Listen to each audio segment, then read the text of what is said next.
En una visión ideal, las ciencias resuelven problemas. Algunos simples y pragmáticos, como la detección de coronas con oro falso, que Arquímedes resolvió con física elemental. Otros endiabladamente complicados, como el ciclo de Krebs en las mitocondrias de las células. Otros más con enorme impacto social, como el desarrollo de vacunas en la medicina moderna. Pero hay temas contemporáneos, como el cáncer o la corrupción, que se han resistido y siguen resistiéndose a los enfoques tradicionales de las ciencias. Hoy en Refracción, Periodismo de Ciencia desde la UNAM, hablaremos con Alejandro Frank, un físico que apuesta a que la llave está en las ciencias de la complejidad. Antes, Emiliano Rodríguez nos cuenta cómo justamente lo complejo podrá hacernos la vida menos complicada. Olvide lo que creía saber sobre cómo funciona la ciencia. Durante siglos, los científicos han reducido la naturaleza a partes pequeñas para comprenderla mejor. Reducir la vida a genes y moléculas, o la materia a átomos y partículas, no tiene nada de malo y ha demostrado ser muy útil, pero esta forma de hacer ciencia se está quedando corta para solucionar algunos problemas urgentes. Como respuesta, nacieron las ciencias de la complejidad que cada vez ganan más importancia alrededor del mundo. Y México no se está quedando atrás. En octubre de 2015, científicos y estudiantes mexicanos fundaron el edificio del Centro de Ciencias de la Complejidad de la UNAM, aquí, en Ciudad Universitaria. A diferencia de lo que ocurre en el resto del campus universitario, donde la ciencia está físicamente separada en facultades e institutos, en el Centro de Ciencias de la Complejidad, biólogos, físicos, ingenieros, matemáticos y científicos sociales que podrían no haber compartido ideas en el pasado, están colaborando para entender cómo funciona el mundo. Lo hacen hablando un mismo lenguaje, la complejidad. Que algo sea complejo no quiere decir que sea complicado a fuerzas. La complejidad, en lugar de aislar, dividir y reducir la realidad en partes pequeñas, lo que hace es que trata de ver cómo esas partes trabajan juntas para crear algo nuevo.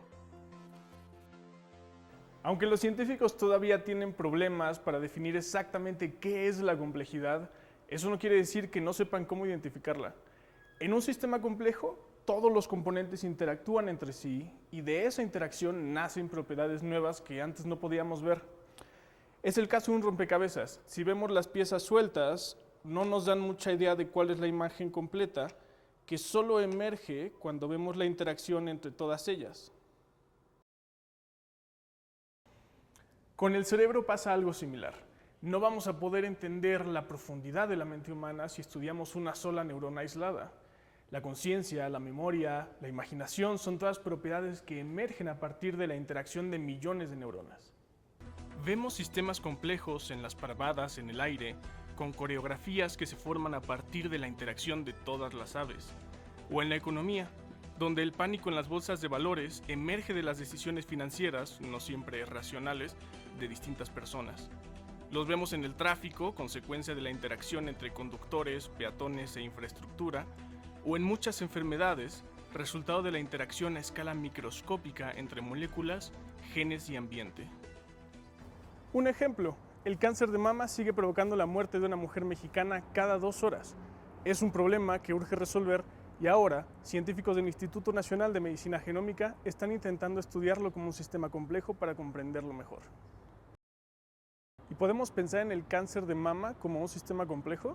Sí, de hecho, probablemente uno de los cambios más importantes que ha habido en fechas más o menos recientes en nuestro entendimiento del cáncer es tratar de buscar una sola causa o un solo fenómeno que origine esto y entender a la enfermedad como la confluencia de muchos factores que interactúan de una manera inesperada, no lineal, a veces decimos, para dar lugar a este comportamiento. Y en el cáncer de mama es muy claro. ¿Qué quiere decir? No es una molécula que está desregulada la que te causa el cáncer, o 2 o 3, sino que es una confluencia de probablemente miles de ellas que están interactuando.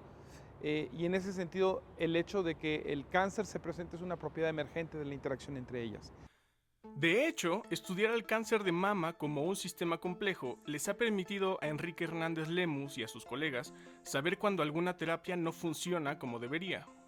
A veces uno da terapia hacia una de las moléculas, por pensar en cáncer de mama, el receptor de estrógenos, que es una molécula muy importante para el crecimiento de los tumores.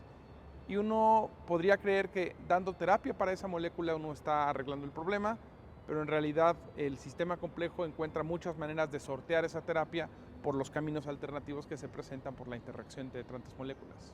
Si nosotros entendemos cuáles son todos los caminos que pueden llevar a una célula a un estado canceroso o que pueden evitar que la célula salga de ese estado, sea reponiéndose de las mutaciones o sea muriendo o lo que sea, entonces la terapia se podría mejorar e incluso podríamos pensar en algún futuro lejano en impedir esos caminos, en bloquear esos caminos de tal manera que las células nunca lleguen al estado canceroso. Las ciencias de la complejidad podrían también ayudarnos a preservar y proteger del cambio climático a uno de los alimentos más importantes de México, el maíz. Hace 4 años, un grupo de científicos mexicanos se propuso conocer qué va a pasar con el maíz nativo de México mientras siga aumentando la temperatura del planeta.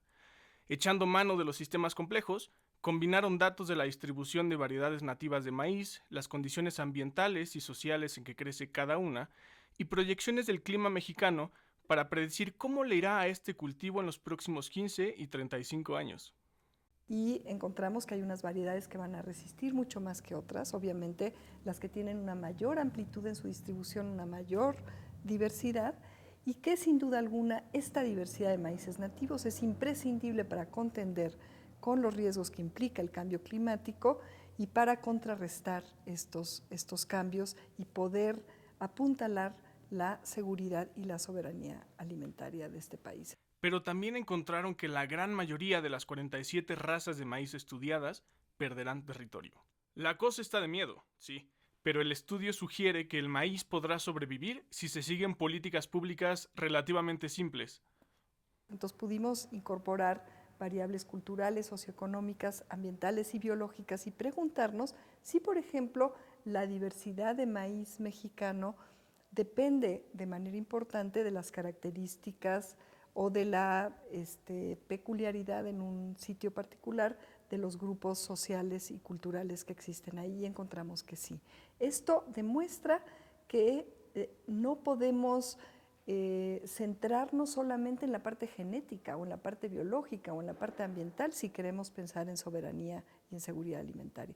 Tenemos necesariamente que apoyar y que considerar la parte humana, que en este caso es la parte campesina.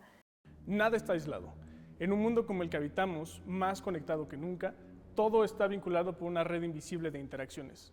Ignorarlas no significa que no estén ahí. La complejidad ofrece una alternativa para encontrar soluciones al cambio climático o al cáncer de mama, pero también a las crisis económicas o al tráfico en nuestras calles. Soluciones que pueden hacer de este mundo un lugar menos complicado. Si la verdad nos hará libres, la complejidad nos hará simples. Alejandro Frank, bienvenido. Tú eres director del Centro de Ciencias de la Complejidad de la UNAM. Nos vas a ayudar con ese tipo de preguntas. Empecemos por el concepto mismo, que no es trivial. Y no hay una definición del libro de texto de complejidad y no te la voy a pedir. Pero yo te he escuchado, diste una charla recientemente en la Dirección de Divulgación de la Ciencia de la UNAM, describir las características que por oposición permiten entender lo elemental de lo complejo. Lo hiciste con una partícula elemental en un pozo energético comparada con un ecosistema en un pozo de agua. Tu versión de un minuto de qué distingue un sistema complejo de lo que hemos hecho tradicionalmente con sistemas elementales. Sí, no es fácil contestar a esa pregunta en un minuto, pero esencialmente se refiere, en mi opinión, precisamente al hecho de que no podemos entender a los sistemas reales como la ecología, el medio ambiente, la energía o la seguridad en el país a partir de las componentes que lo integran. En realidad es necesario considerar todas las escalas que participan en un sistema, que interactúan entre sí, y eso nos lleva entonces, como seguramente me vas a preguntar, a la idea de la multidisciplina y la necesidad, no solo que es bueno intentar ver las cosas desde un punto de vista multidisciplinario, sino que es absolutamente necesario hacerlo así. Hablaremos de multidisciplina, pero lo de las escalas y las interacciones entre escalas es fundamental. Si yo fuera a estudiar, como lo hicimos tú y yo en el pasado, un átomo de hidrógeno en un pozo energético, esa es la escala en la que trabajas fundamentalmente y puedes aislarlo del resto del universo. En un ecosistema, en un pozo de agua, tienes la escala microscópica hasta la escala del pozo entero y más aún interactuando con la atmósfera, con el suelo, con todo eso. Cuando hablas de escalas, te refieres a que el sistema, si lo separara, dejaría de ver las interacciones que hay entre lo microscópico, lo que está en medio y lo macro, y por lo tanto perdemos las propiedades del ecosistema completo. Así es.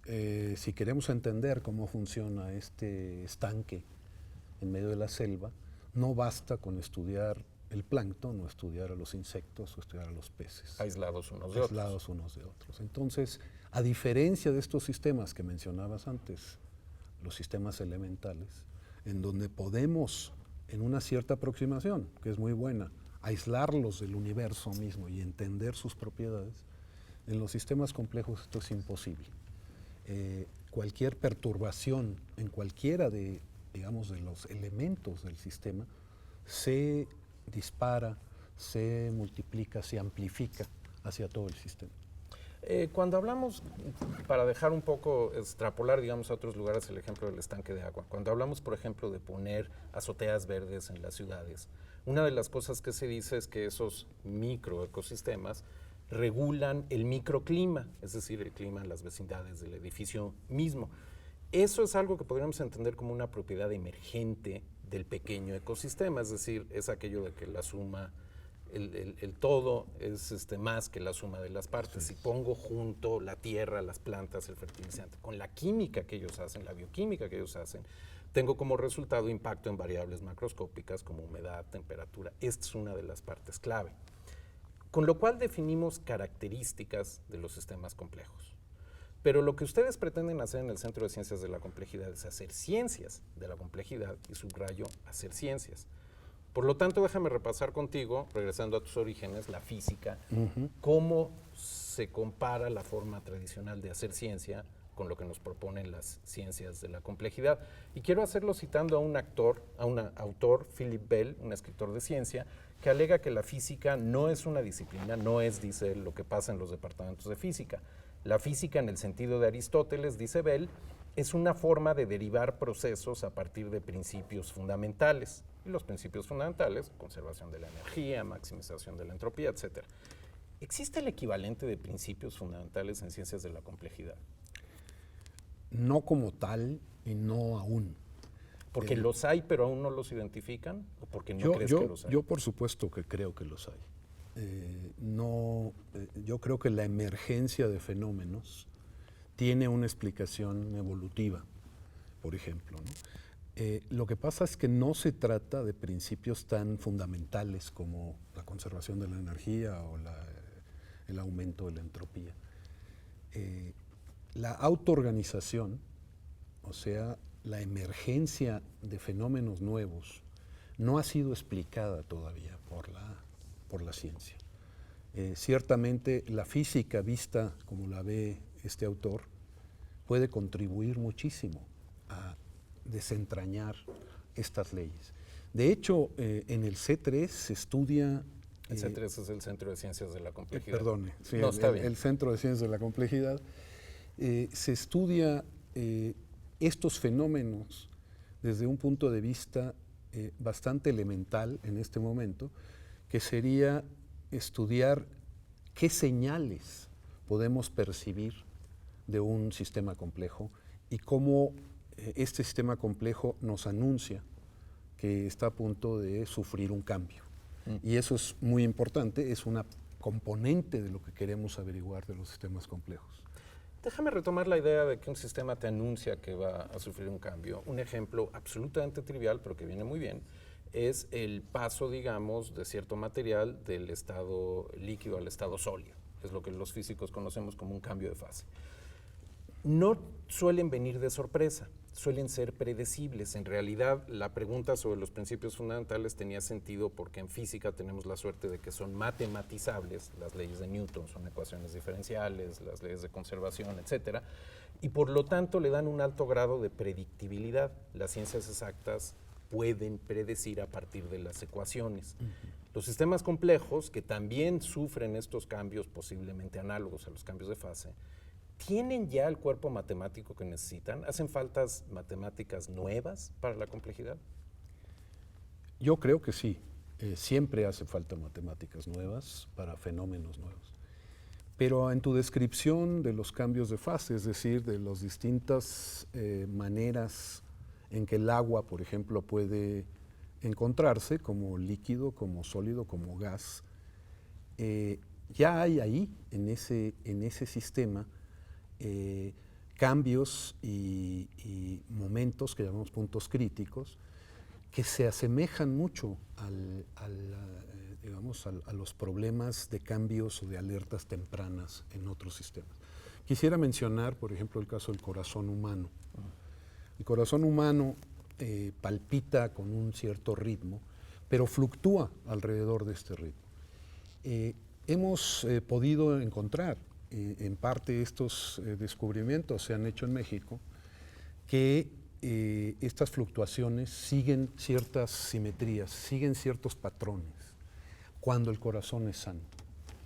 Entonces, el corazón puede ser considerado un sistema complejo, porque recibe estímulos de todos tipos, de diferentes escalas. Por ejemplo, el sistema nervioso central, cuando corremos, el ritmo circadiano, que es la noche y el día, etcétera.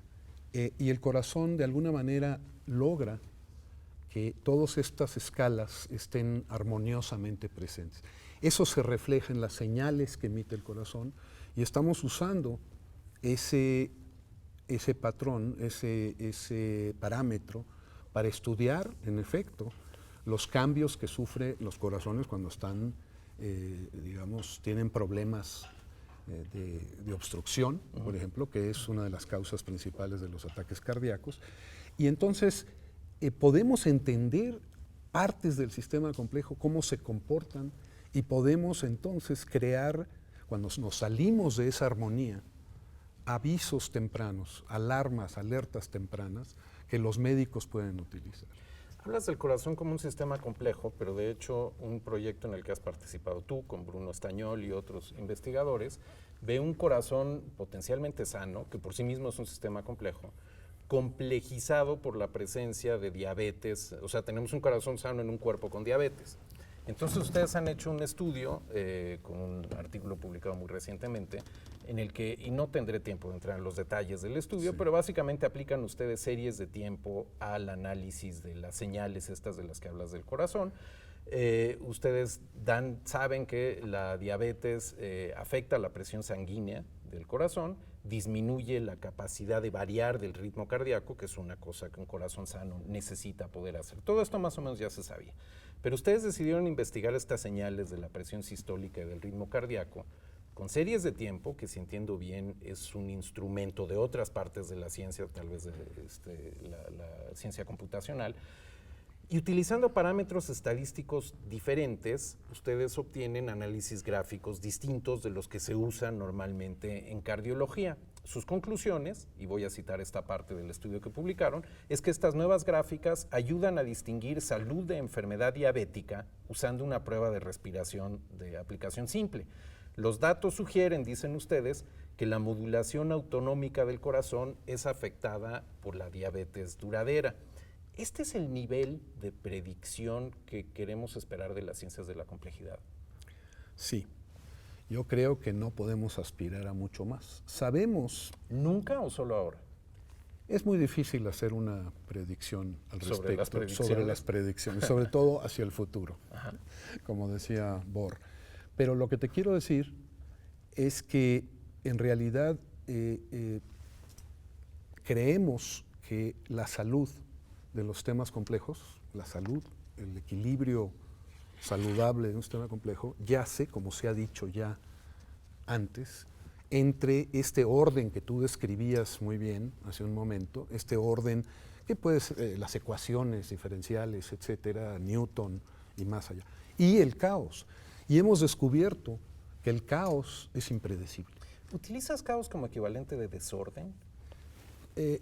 Sí, básicamente de desorden absoluto, pero además de un desorden que al ser afectado, alterado, produce cambios que no podemos predecir. Exacto. ¿Okay? Es impredecible. El caos es impredecible y sí tiene que ver con desorden y tiene que ver con predictibilidad, es impredecible.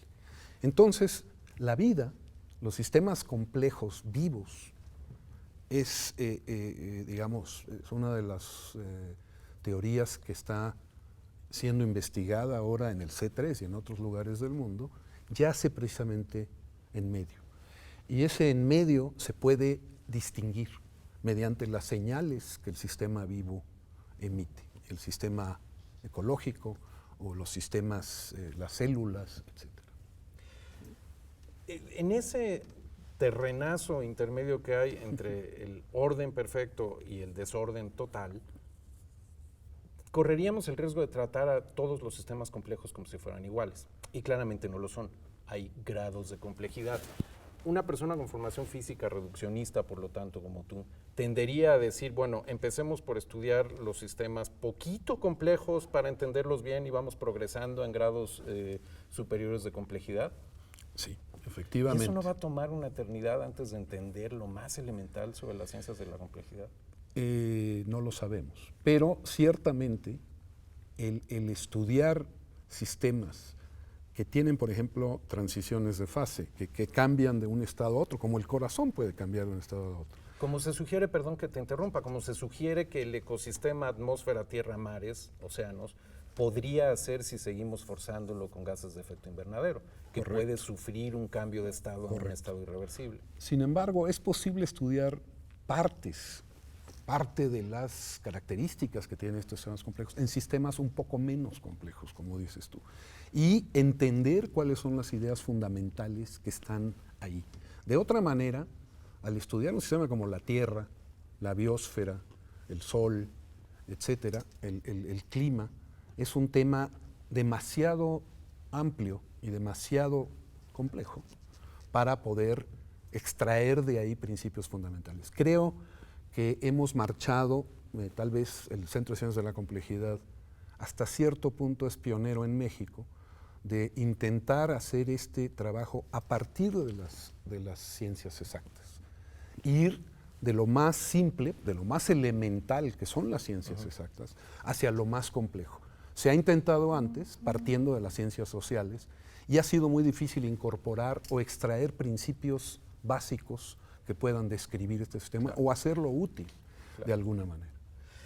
En lo que termina de construir la teoría de los sistemas complejos, que claramente hace falta, hablemos entonces del Centro de Ciencias de la Complejidad, que está estrenando edificio en la zona cultural de Ciudad Universitaria, hace menos de un año que se abrió.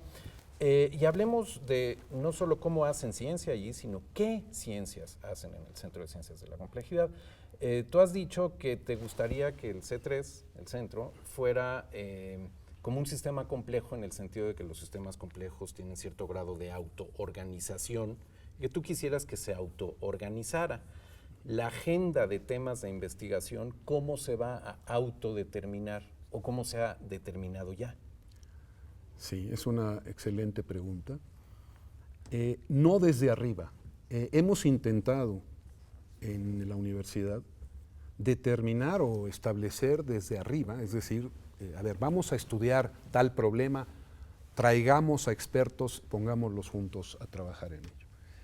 Aquí se trata de tener un espacio físico, que es la primera vez que se tiene, multidisciplinario, flexible, porque no hay plazas fijas en el C3 de investigación, que pueda convocar. Tenemos problemas obvios, por ejemplo, las emergencias que hemos tenido en la Ciudad de México debido a la contaminación. Es una emergencia claramente que está presente, no es algo que yo voy a decidir, a ver, qué emergencia considerar. Tenemos el Zika, tenemos el problema del cambio climático que se nos echa encima, etc. Son muy evidentes estos problemas. La manera de trabajar del C3, número uno, es manteniendo un espacio flexible de invitación a distintos expertos y de convocar a estos expertos a atacar este problema. Hay una gran diversidad de problemas que podemos atacar y que debemos atacar, pero digamos el enfoque principal del C3 es no determinarlos a priori, sino permitir que la convergencia de la gente, por ejemplo, el problema del Zika, entre médicos, entre matemáticos, entre gente que estudia cómo se propagan las epidemias, lleve al surgimiento de un trabajo multidisciplinario. No es trivial explicar cómo sucede esto, y tal vez la mejor manera de entenderlo es ver los temas de investigación que ya hemos atacado. Tal vez un caso bastante importante y bastante ejemplar en ese sentido es la diabetes. Sí, que es, como ya lo mencionábamos antes, un sistema complejísimo. Y yo quería, quien visite la página, por cierto, del C3 puede ver allí una larga lista de proyectos de investigación, pero quería haber hablado de corrupción. Vamos a dedicarle una emisión entera al tema de corrupción, entre otras cosas desde el punto de vista de las ciencias de la complejidad, pero como se nos termina el programa, me quedan un poco más de 30 segundos, te quiero preguntar cómo planean resolver el problema de la formación de científicos de la complejidad. ¿Tiene sentido, muy brevemente, una licenciatura en ciencias de la complejidad en la UNAM? Yo creo que sí, es algo así como un tronco común en el que podemos dar los elementos principales para podernos comunicar.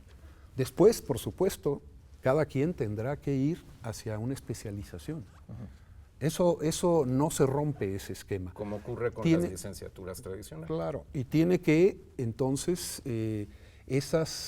lo que vamos a aprender es a comunicarnos entre nosotros. Y los acogerán, sin lugar a dudas, en el C3. Alejandro Frank, muchas gracias por haber venido. Muchas gracias, Javier.